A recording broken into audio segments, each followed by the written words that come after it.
Hello friends, welcome back to this channel. दोस्तों, इस video में हम लोग यस बैंक लिमिटेड के लिए बातचीत करेंगे, लेकिन आगे बढ़ें उससे पहले आपसे रिक्वेस्ट करना चाहूँगा जल्दी से। पहली रिक्वेस्ट कि अगर आप डीमेट अकाउंट या ट्रेडिंग अकाउंट ओपन कराना चाहते हैं, डिस्क्रिप्शन बॉक्स में एक लिंक आपके लिए ड्रॉप किया गया है अपस्टॉक में अकाउंट ओपन कराने के लिए।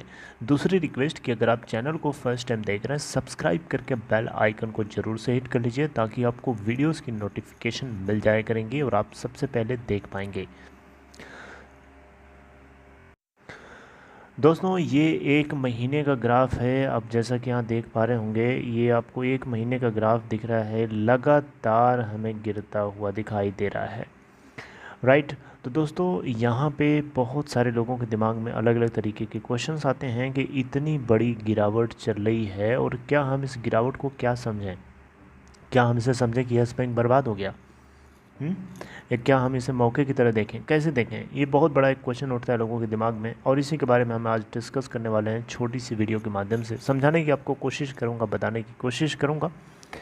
दोस्तों देखिए, यस बैंक लिमिटेड आज जहाँ पे भी खड़ा है, मौत के कुएं से बाहर निकल चुका है।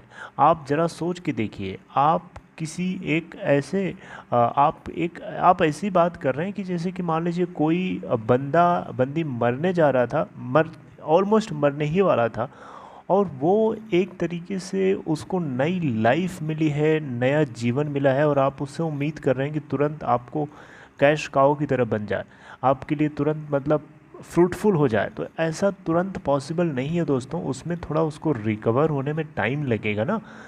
मतलब वो एकदम कुएं में गिरने ही वाला था और अब किसी तरीके से उसको बाहर निकालने की कोशिश करी जाइए। तो बैंक अपने आप में एक तरीके से देखा जाए तो हील कर रहा है।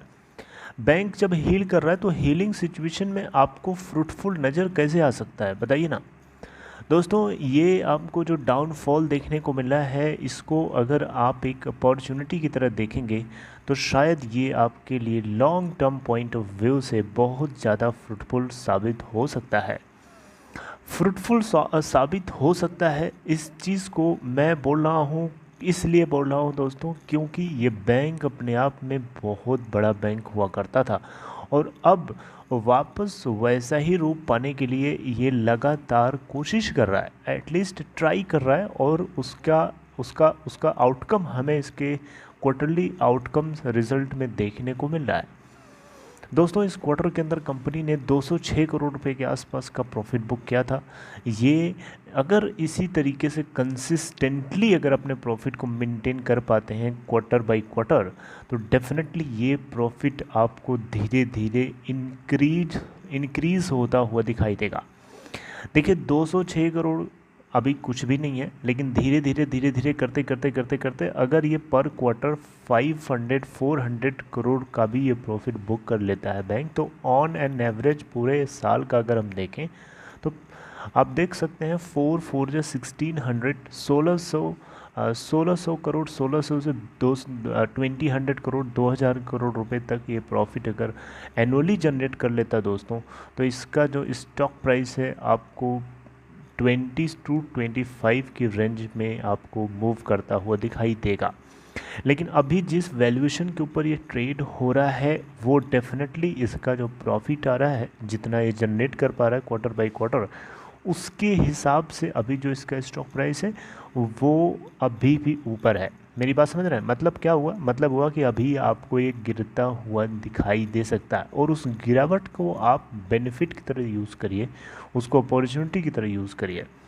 जब जब गिरे उसमें तब आप अपने पोर्टफोलियो में इसमें एडिशन कर सकते हैं। धीरे धीरे ऐड करते रहिए, धीरे धीरे जब जब गिरे तब आप ऐड करते रहिए और लॉन्ग टर्म होराइजन सेट करिए। फिर आप देखिए, अगर आपने बहुत सारा एकुमुलेशन कर लिया है नीचे के लेवल्स पे और थोड़ी थोड़ी क्वांटिटी में अगर आप बाइंग करेंगे, तो आपको लगेगा भी नहीं कि आप बहुत ज़्यादा कहीं ह्यूज इन्वेस्टमेंट कर रहे हैं। समझ रहे हैं मेरी बात को?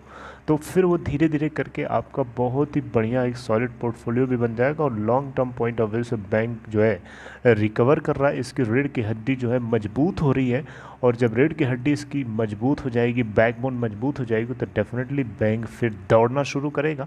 अब जब दौड़ेगा तो फिर जितने भी सरकारी बैंक हैं सभी को पार कर जाएगा, चाहे पीएनबी हो, चाहे BOB हो, चाहे कनारा बैंक हो, इन सभी को क्रॉस करके ऊपर भाग जाएगा।